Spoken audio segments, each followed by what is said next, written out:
दोस्तों, मेरा नाम है कुमकुम बिनवाल।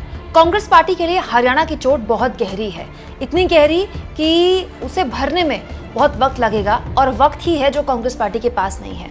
झारखंड और महाराष्ट्र के चुनाव की तारीखों का ऐलान कभी भी चुनाव आयोग कर देगा और महाराष्ट्र एक ऐसा राज्य है जहां अभी से ही कांटे की टक्कर मानी जा रही है। हरियाणा में तो क्लीन स्वीप का दावा किया जा रहा था कांग्रेस पार्टी के लिए, लेकिन महाराष्ट्र में तो क्लीन स्वीप जैसी स्थिति भी नहीं है। इस बीच कांग्रेस पार्टी ने एक महत्वपूर्ण बैठक की जिसमें राहुल गांधी, कांग्रेस पार्टी के राष्ट्रीय अध्यक्ष मल्लिकार्जुन खड़गे, इसके अलावा केसी वेणुगोपाल, संगठन महासचिव और ऑब्जर्वर हरियाणा के और राजस्थान के पूर्व मुख्यमंत्री अशोक गहलोत, इसके अलावा दोस्तों दीपक बाबरिया और संगठन सचिवों ने हरियाणा चुनाव को लेकर बैठक की, मंथन किया।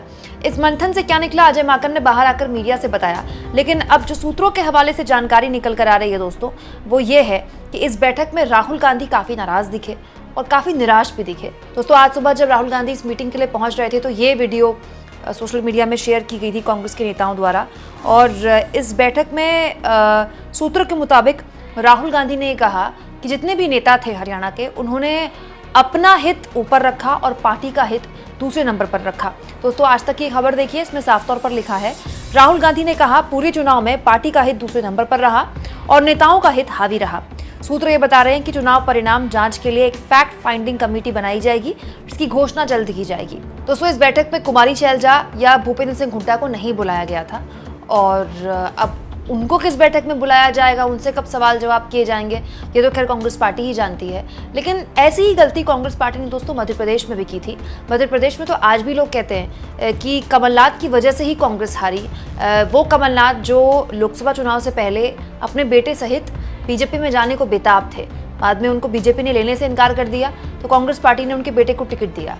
वो कमलनाथ जिनके लिए कहा जाता था कि तश्तरी में परोस कर कमलनाथ ने कांग्रेस पार्टी की जीत बीजेपी को सौंप दी, आज तक वो कमलनाथ कांग्रेस पार्टी के भीतर हैं। आज तक कमलनाथ कांग्रेस पार्टी के नेता हैं। बड़ा सवाल ये है दोस्तों कि हरियाणा में तो जब एक्शन होगा तब होगा, मध्य प्रदेश में क्या एक्शन हुआ। दोस्तों, कांग्रेस पार्टी देश की सबसे पुरानी पार्टी है और इसके लिए कहा जाता है कि जितना लोकतंत्र कांग्रेस पार्टी के अंदर है, उतना लोकतंत्र किसी भी पार्टी के अंदर नहीं है।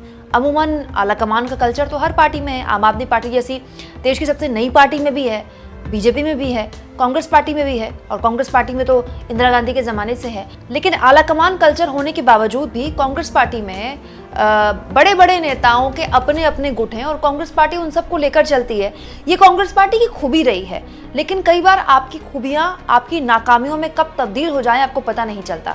दोस्तों, सिलसिलेवार तरीके से कांग्रेस कई राज्यों में ऐसी गलतियां कर रही है जिसका खामियाजा उसको ऐसे भुगतना पड़ रहा है जिसको लेकर उसका कोई मतलब अंडू नहीं है। दोस्तों, मध्य प्रदेश में अगर कांग्रेस पार्टी चुनाव जीत जाती तो एक ऐसा किला ढह जाता बीजेपी का, जो बहुत मजबूत किला है। गुजरात के बाद सबसे मजबूत किला है मध्य प्रदेश, लेकिन मध्य प्रदेश में बीजेपी ने एक मुश्किल चुनाव में जीत कांग्रेस पार्टी के आगे से खिसका ली। हरियाणा तो ऐसा राज्य था जहां पर दोस्तों बीजेपी के नेता भी स्वीकार कर रहे थे कि 20 के आसपास सीटें ऊपर आने का सवाल ही नहीं है। हालत ये थी कि जिस दिन गिनती हो रही थी, काउंटिंग के दिन सुबह रुझानों में जब कांग्रेस पार्टी को बहुमत मिला तो हरियाणा के मौजूदा मुख्यमंत्री जिनके सर पर आज ताज बांधा जा रहा है, उन्होंने हार स्वीकार कर ली थी। उन्होंने कहा था उनकी पार्टी हारती है तो वो जिम्मेदार है। आप सोचिए, मुख्यमंत्री लेवल के व्यक्ति को ये नहीं अंदाजा था कि उनकी पार्टी जीत रही है। नहीं तो इनपुट तो पार्टी का सबके पास होता है, सरकार के पास तो वैसे भी इनपुट होता है। खुद प्रधानमंत्री ने 3 दिन पहले ही हरियाणा से पैकअप कर लिया, प्रचार नहीं किया, कोई रोड शो नहीं किया, केवल 4 रैलियां की। उनकी रैलियों में भीड़ नहीं जुटी तो वो आए भी नहीं हरियाणा। उसके बावजूद भी आप देखिए, हरियाणा इतनी आसान जीत कांग्रेस पार्टी ने केवल अपने नेताओं के ईगो सेटिस्फाई करने में गवा दी।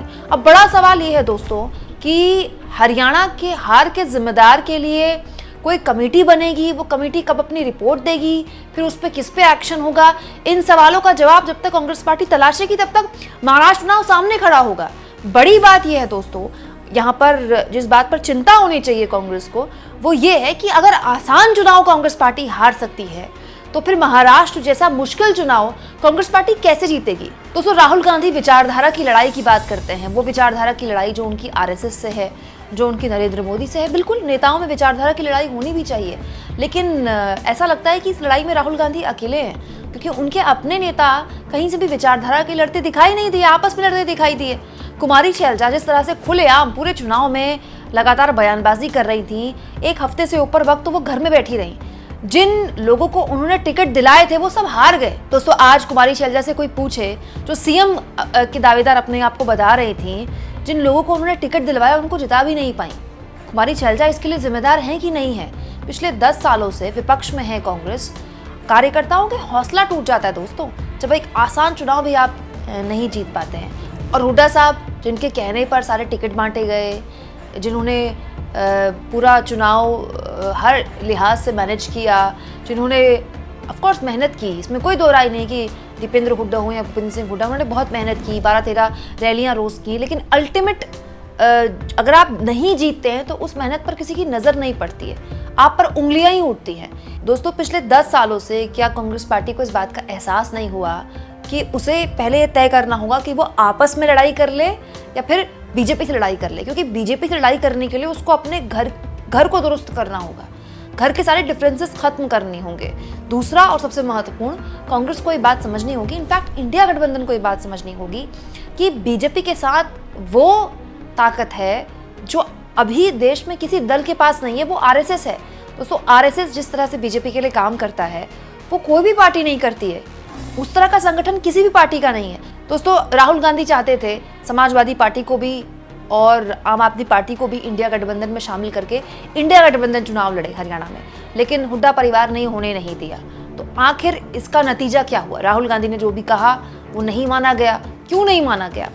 ऐसा आलाकमान कल्चर किस काम का जब पार्टी में आपकी चल ही नहीं रही है? तो दोस्तों, आप बड़े नेताओं से फीडबैक ले सकते हैं, बड़े नेताओं को फ्री हैंड कैसे दे सकते हैं?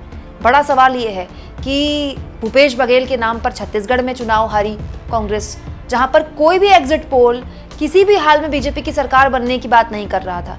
मध्य प्रदेश में कमलनाथ को फ्रेंचाइजी देकर वहां चुनाव हारी, जहां पर टफ फाइट बताई जा रही थी। और अब हरियाणा की हार एक बहुत हौसला तोड़ने वाली हार है, जिसको कांग्रेस पार्टी को जल्द से जल्द सोचना होगा कि इस तरह से चुनाव कैसे जीतेगी कांग्रेस पार्टी। दोस्तों, लोकसभा चुनाव में जब मोदी बहुमत से दूर हो गए तो उससे कुछ महीने पहले मध्य प्रदेश और राजस्थान में बीजेपी ने प्रचंड बहुमत के साथ सरकार बनाई, लेकिन लोकसभा चुनाव में राजस्थान में उसको नुकसान हो गया।